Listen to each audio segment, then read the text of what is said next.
by the Line Minister and First Lady Janet Kataha Museveni. It addressed broad areas regarding what the ministry is proposing as a way for continuity of learning in this era of the COVID-19 pandemic. Basically, it's resting around 7 proposals, the key response. One is a multi-sectoral approach, working with other sectors in our efforts for continuity of learning. In a meeting held at Kololo Ceremonial Grounds in Kampala, according to Dr. Dennis Mujimba, the ministry's spokesperson, the discussion was squared on the resumption of schools. And there are a couple of measures that she proposed, and one of them is that we need to make the head teacher or the head of the institution more accountable, not punishable and not responsible for infections in the school. But the head teacher should really ensure that the learners and the teachers are observing the SOPs. The head teacher should ensure that there is surveillance reporting to the district task force on a daily or weekly basis. In an interview with the UBC shortly after the engagement, the ministry spokesperson, Dr. Dennis Mujimba, said among the modalities is the adjustments in the calendar and syllabus. Because of the era we are in, we cannot have the complete school calendar. So one of the strategies the ministry is looking at is a revised curriculum that is going to scale down on the content that the learners will cover in case they go for in-class attendance at school, whenever that time will be. So that has to be catered for, and also a way of assessing them, because right now the mode of assessment has been sitting tests and exams in schools, but we are looking at revising that so that we provide for continuous assessment and also progression of learners, because we've had learners who have been in a class in the previous year, but they've not been to school, and yet they have to progress. So the other strategy we looked at and she presented was continuity and progression of learners. As to when the senior 1 and 5 students will report back to school, the ministry says is devising means and timelines for them. Members of Parliament also requested for a candid explanation regarding the shillings 25 billion package accorded to teachers by government. We are going through the procedures of having that done the right way, structured the right way, and the progress is that the legalities of ensuring that there is a structure by the private teachers to manage these funds, to ensure that those who are supposed to get these monies are the ones that receive them. It is what is being put in place, and that was also clarified to the committee members this afternoon.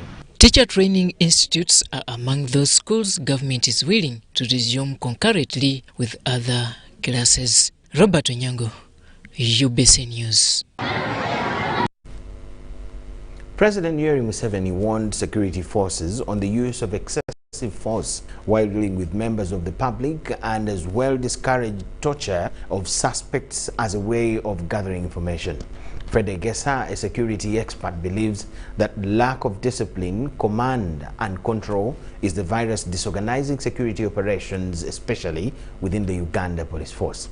Ivan Kawa Ahon had an engagement with Egesa, and here it is. It is on rare occasions where policing turns out a success without traces of harm, injury or even death.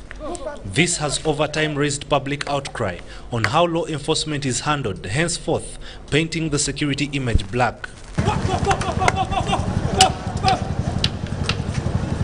Many are in the spotlight for using excessive force while dispersing rowdy civilians, conducting arrests and giving orders.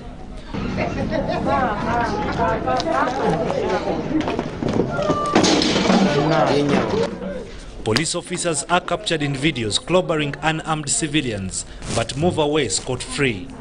We only need a reporting line where any act against a Ugandan is well reported and well handled, and the officer is disciplined. In these operations, other security agencies reinforce Uganda police. We don't need more guns in the public. We only need more intelligence. We only need more involvement of wananchi into their own intelligence. The police, mostly those on operations, survive on day-to-day tokens from lawbreakers. Just do a research. If you say there is no grabbing borders, there is no what, don't extort, before you reorganize them, they will die of hunger. So what do? Fred Egesa, a security analyst, believes that lack of discipline, command and control is the virus eating up Uganda police force. These officers the police officers know what to do, but they're either naive or some of them are possibly working on sit-down strike. President Museveni is not in support of security operatives that clobber and injure people while enforcing the law. And unknown to the president and the government is these police officers are not silly, and they know what should be done, and they know at what time it should be done, but they deliberately omit to do it just because of one reason or the other, and that's what we should find out and then put them straight. On the other hand, Fred Egesa terms the acts of torturing suspects to extort information as barbaric and primitive. Maybe what they would say is we need much more time other than the 48 hours to deal with this person, but respect, okay, you may take out his rights of movement, but greatly respect him, greatly respect his human rights, and of course the Constitution. But what needs to be done to reverse and regain the image of Uganda police force? The president has to set up what we call like think tanks externally from different people. Let them look at police, let them study the police, unlike the 17th Commission. Let them recommend what should be done around the police. The Inspector General of Police, upon the President identifying unprofessional acts of police operations, commits to effective implementation of police obligation under the anti-torture and human rights enforcement laws. Ivan Kahwa, UBC News. Energy and Mineral Development has been tasked to draft the Mining and Mineral Development Bill to monitor mining activities in Uganda. Buhweju County Legislator Francis Mwijushe made the revelations during a capacity building meeting with Buhweju local leaders on mining. Artisanal miners have been cited overusing rudimentary tools and approaches that are dangerous to the environment and the surrounding communities. This has propelled leaders from Buhweju district to consider coming up with enabling bylaws to identify artisanal and small-scale miners. But they use approaches that are dangerous to the environment, that are dangerous to our people. And therefore, as leaders, we can't just sit there as we see that happening. We are legislators. We are lawmakers.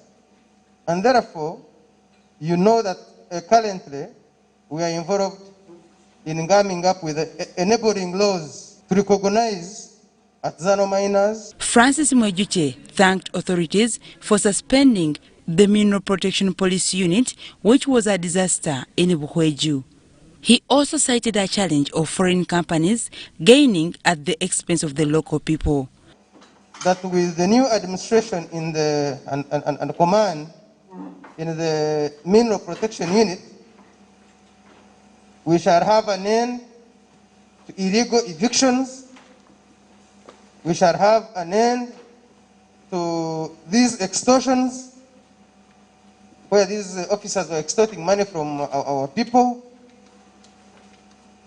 And the regrettable beatings that took place during these illegal evictions. So we can no longer allow people who come and run through the potholed roads, come and pick the gold and run away and catch the next flight. Uganda National Association of Community and Occupational Health, UNACO Executive Director, Dr. Sechimpi says they organized a workshop on mining to address some health challenges faced by miners. So we are really middle persons. Our main role is if they can be well organized and they do good business and they do it in a healthy way, then we shall be promoting the health of the miners in Buhweju, but in the same way also for the other miners in the country. Tasked with the responsibility of sensitizing miners about their health, Lydia Arnaitwe, a resource mobilization officer at UNACO, warned miners on the use of mercury. It's okay to process gold, but it is also wrong. It is wrong to use wrong method to process it, because at the end of the day you will not enjoy the wealth you're going to get out of it. And as Free Your Mind project, there is a method we are promoting where they can process gold without using matchly. You can use borax. Because you're the commissioner we have here right now, I'm Engineer Keddy, to get ready, because after now. The training of Buheju local leaders on mining aims at protecting the public against harmful chemicals. Dorcas Kimono, UBC News. Dorcas Kimono brings us at this point where we'll take a very short break. Thank you so much for watching. Please keep it with us.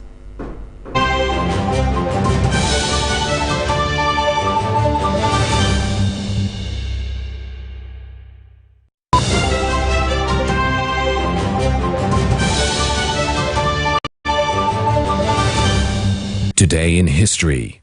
Eloise Ruth First was a South African anti-apartheid activist who was assassinated in Mozambique, where she was working in exile.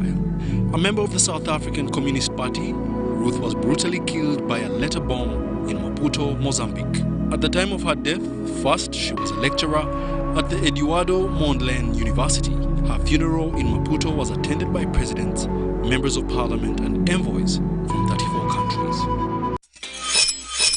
We've cut and reduced our MTN Momo withdrawal rates. Now you can withdraw mobile money at the lowest rates. You also get MTN Senchu points when you deposit, send, and withdraw MTN mobile money. Visit our Momo agents countrywide and withdraw mobile money at our reduced rates from 1st May 2021.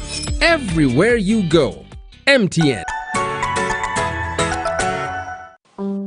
When John and Mary were 6 years old, they were introduced to savings by their parents and class teacher. They set dreams inspired by their saving clubs at school. I'm saving for a ball. I'm saving for a school bag. As time passed by, the set dreams were achieved, and they were further motivated to set fresh, bigger and better dreams, all of which came to pass. I'm currently saving to buy a bicycle. I'm now saving for an academic tour. Dear parents, guardians and teachers, it is our duty to empower our children and people around us to make reasonable monetary choices and introducing a lifelong money-saving culture. Now is the time to start saving for our dreams and a much better tomorrow. This message is brought to you by the German Corporation, German Sparkassen Stiftung Eastern Africa, and Uganda Cooperative Savings and Credit Union.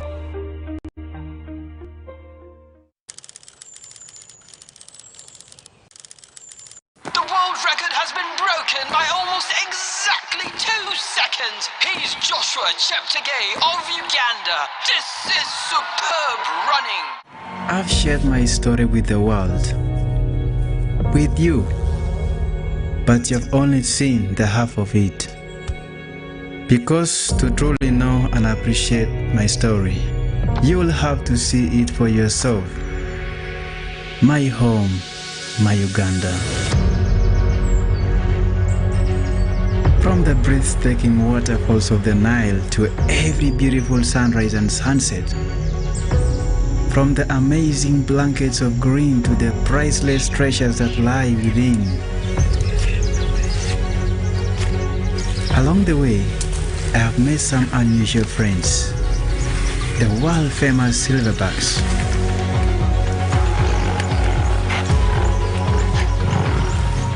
When I see them, I behold Uganda's treasures.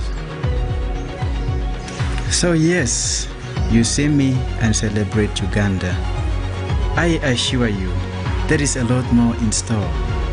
I have lived here for years, but even I am yet to see its full glory. Join me.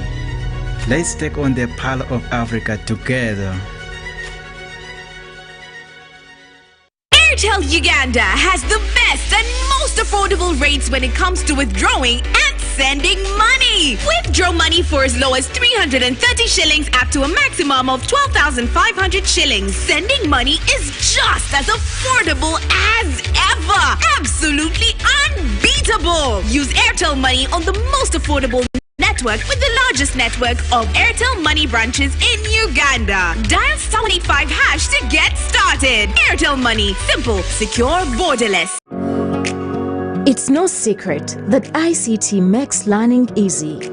The strides made in our field couldn't be possible without it.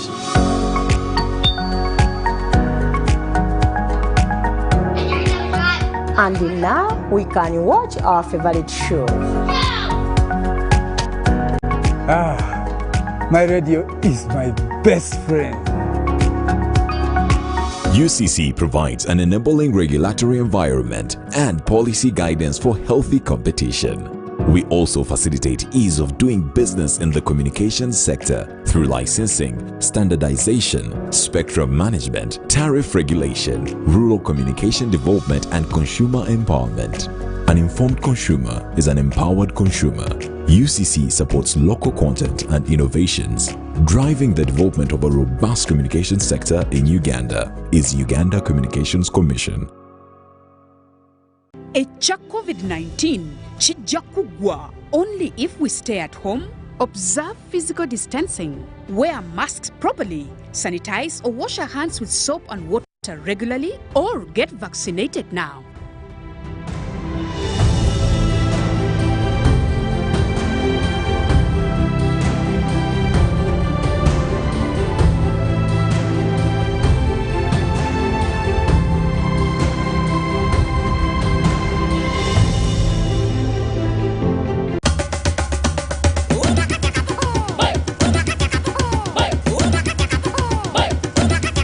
Experience 100% 4G speeds across Uganda with the Airtel 4G Pocket Wi-Fi available at 123,000 shillings only. It comes with a backup battery and 15 GB free for 1 month. Visit the nearest Airtel shop, device selling shop, or Airtel online shop. www.airtel.co.ug/broadband-discover. Airtel, the smartphone network.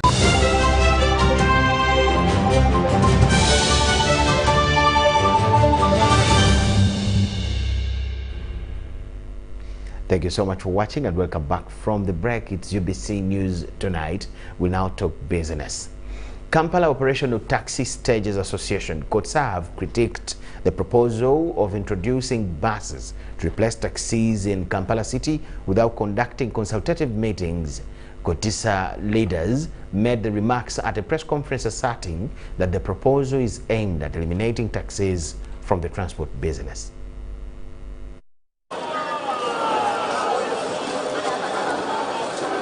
The taxi business in Uganda is among the businesses that have been in existence for some years, and their proposed replacement with buses has raised concern. Despite efforts of maintaining the guidelines set against COVID-19, legislators say the business has been hit hard and are now worried of a move to replace taxis with buses. Taxi operators have appreciated the development in the transport sector and welcomed players in the business, but their suggestions have been rendered useless. Abantu abegwanyiza nti bwe tusindikiriza bano abataxi ne bavaawo ne tulimbalimba muzeeyi nti abataxi balwana bakola ki bo batutwalako message ezisinga obukyamu zibaloopayo then nga bo bagamba muzeeyi nti abataxi baveewo bwe bavaawo tujja kumanaginga bulungi tugenda kuleeta cashless machines abantu nga tebasasuza ssente tugenda ebintu ebifaanana ng'ebyo naffe tusobola okubikola singa batuwa mwaganya. Sechindi also called for the need to speed up the process of finalizing works in the old taxi park to decongest the new taxi park. He says the congestion in the new taxi park contravenes the COVID-19 SOPs. Babirwanyisa bwandike ebbaluwa egende wa president bagituulira butuulizi tebaagala emutuuke kubanga bo balina ebyabwe bibayisaawo. Ekyo kye tusaba nti naffe tufune omwaganya tutuule mu maaso ga president n'abatondeka wali tubabuulire bye twagala. Bwe baba babisobola babikole bwe banaabikola then tujja kubaviira mirembe kubanga bajja kuba bamaze okutusasula naye byokujja obuzi ne bagamba nti muveewo mugende mu district 5 twagalamu emmoroka 2,000 ate zirina kubanga zigenda mu biguudo bya ttaka zijje zivujjirire zino ezaffe nedda. Moses Maweje Birungi, the association spokesperson, says Chira Motors needs to assemble ordinary taxis to which they say has a stable market. The proposal of Tondeka bus project is intended to operate in a radius of 20 to 30 miles without taxis. Sudat Kaye, UBC.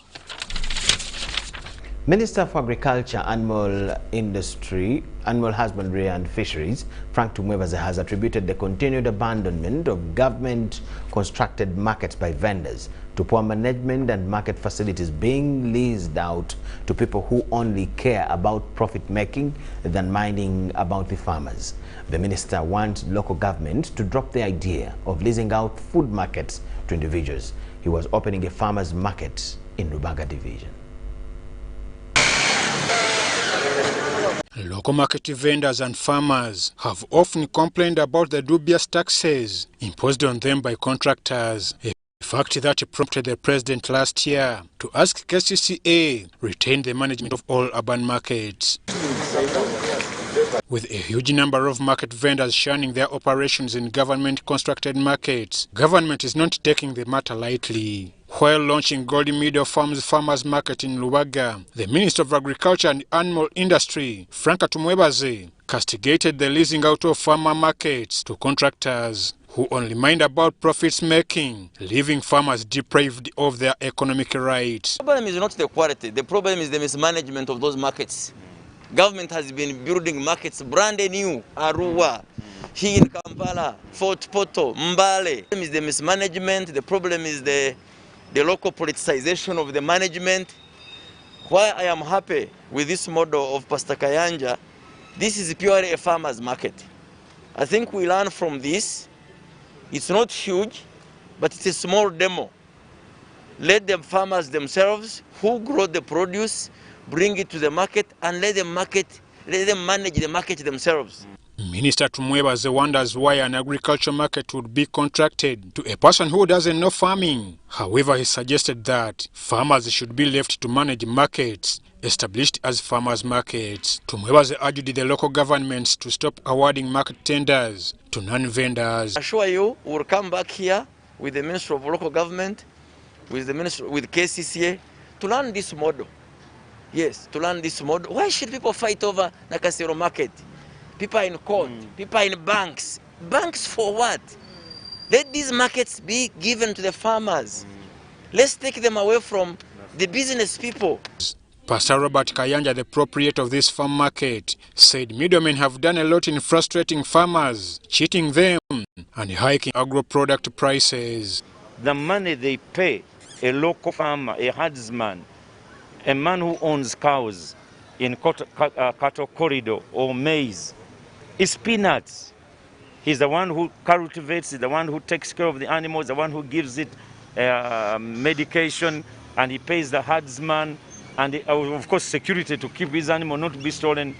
And at the end of the day, they simply say, we are not going to give you enough money. So that's why we said, no, let the farmer be the owner of the market.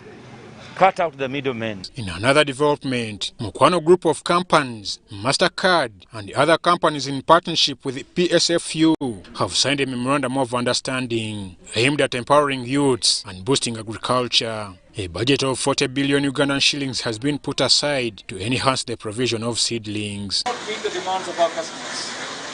So we need more farmers. If we need more farmers than other investors in Uganda. This partnership is aimed at having Mukwano lead and use its value chain and capacities, manufacturing capacities, market dominance, and all the advantages it has to create and generate work opportunities for young people. Ivan Juko, UBC News. Officially open the market.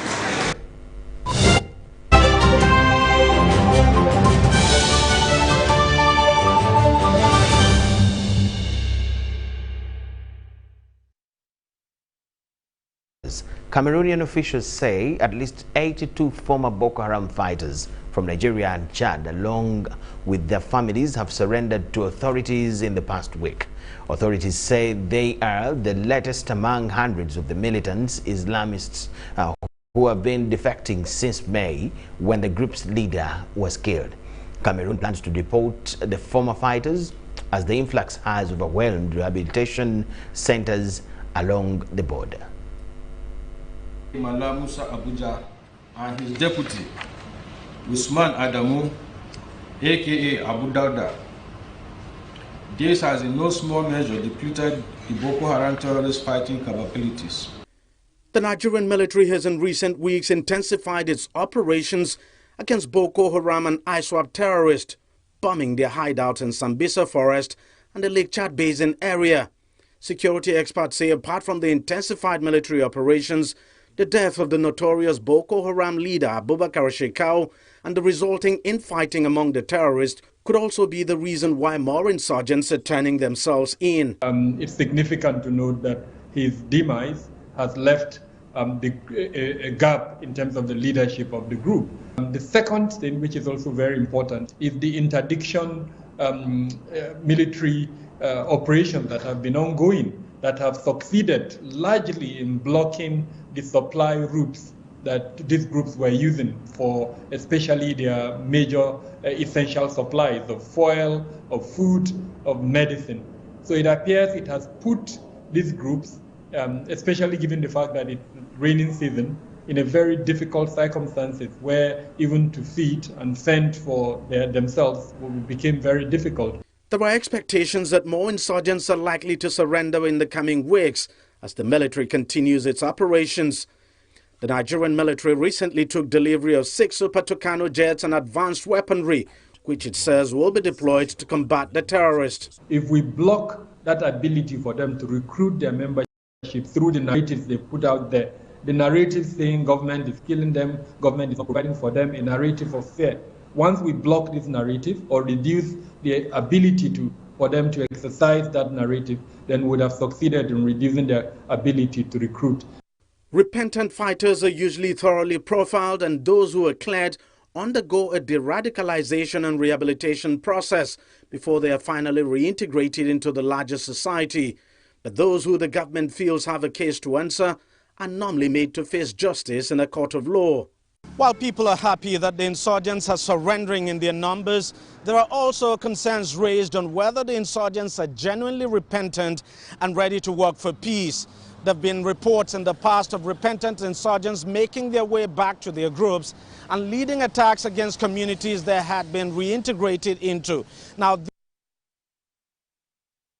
yes, the Boko Haram is getting finished as they defect from their own group and surrendering to authorities in Chad and Nigeria. Thank you so much for watching. That is all we had for you this evening in our first edition. We'll get back to you at 10 p.m. with a bigger arrangement. Let's take a break and enjoy the last part of the cake as we celebrate Elizabeth Nakakoni's birthday. My name is Micheal Lukomwa. Enjoy the next program. Catch you at 10.